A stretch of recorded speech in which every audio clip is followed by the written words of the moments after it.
In this video, I'm going to show you how you can easily delete linked accounts on Instagram.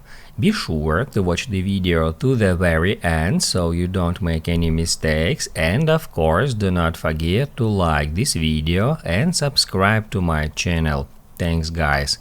So let's get started, and first off, open up Instagram app.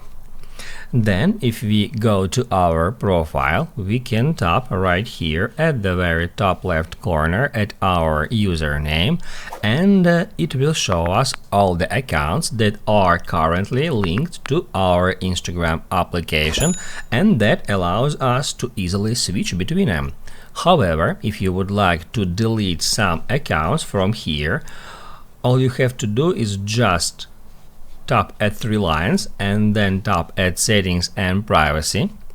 Scroll down to the very bottom and tap at log out. After that, it will ask you if you would like to save login info for your accounts. So if you don't want to save login data for some of your accounts, you need to just turn the switcher next to that account off, just like that, and once you tap at logout, you will be logged out from Instagram app, and all the login data for the accounts you've turned off will be removed. In this way, you can easily delete linked accounts on Instagram.